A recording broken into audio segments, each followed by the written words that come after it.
What's up everybody? So welcome back to another video. It's Richie Forde here from TKD Coach Academy, the channel where we cover everything you need to help you out to reach your full potential in Taekwondo. Whether you're a beginner or an advanced athlete, our channel is about cutting straight to the most useful and practical information. Less stress, more success. So if you're new here or you haven't done so yet, hit that subscribe button along with the bell notification if you don't want to miss the best tips, tutorials, exercises and more to help you along your Taekwondo journey.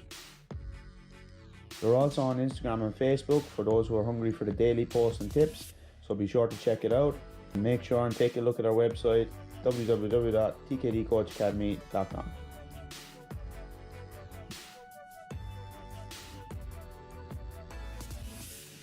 So the front leg side kick is one of the most useful weapons in ITF Taekwondo. This side kick to the hip is a very effective technique for scoring points as well as maintaining distance from your opponent. Used correctly, this technique is arguably one of the most important weapons you will use in ITF sparring. Today we're going to give you some valuable tips to make sure you don't make the common errors when using a side kick and how to use it more to score more points and set you on the right track to winning more of your sparring bouts. So let's get into it, but before we do, make sure and hit that thumbs up button.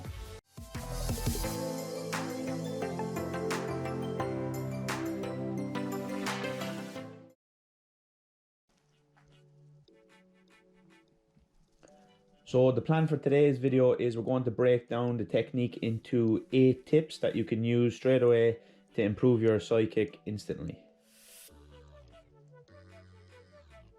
So as we mentioned, the front leg side kick is one of Taekwondo's most effective techniques.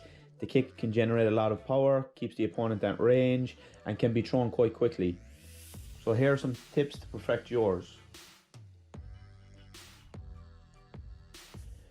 So when using your front leg side kick, be sure to lift the attacking leg before advancing. If you step before lifting the leg, or if you have a foot-to-foot motion to move forward, an experienced opponent will quickly close this down with their hands. So the knee position should be between the belt somewhere and the floating ribs area. Any higher than this can be easily countered by the opponent coming under this, and if the chamber position is any lower, it can be countered quite easily by the opponent coming over it, usually with hands and effective punching. In connection to the first point, it's important that you aim your heel directly at the opponent with your chamber or your ready position. That way, if they do advance, your foot is already in position rather than your shin facing the opponent or the bottom of your foot facing the floor when you lift. To maximize the speed of your shift or your slide, first turn the standing foot in the opposite direction.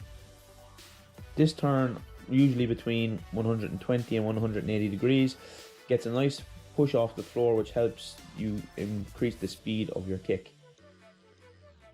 The sweet spot for this is an individual thing, so make sure you experiment and see which position works best for you. The second part to do with the speed of the kick is to do with your posture, so the more you lean back, the slower you'll be able to carry your weight forward. Try not to lean back too much to get your kick higher if you're planning on advancing forward quickly. To maximize the distance between you and your opponent, try to aim for the opponent's hip or their belt. This is the longest straight line of distance between you and your opponent, as well as it is difficult for your opponent to come around this kick and counter it. When using a side kick, keep your front hand in front of your shoulder as best as possible for quick advancement with the hands after the side kick.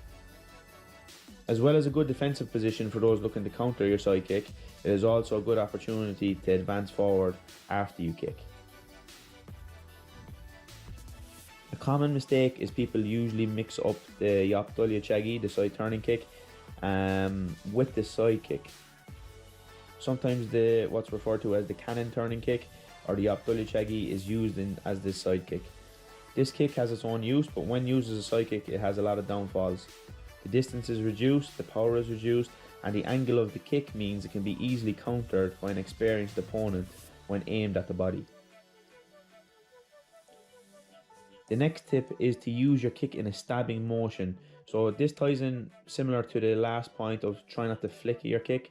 So when you use it like a stabbing motion, the direction of the kick is much more effective.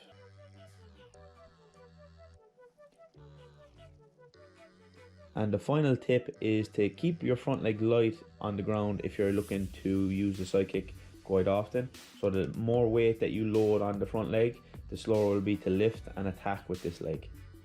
So try keeping the front leg light so you can use it faster and more effectively.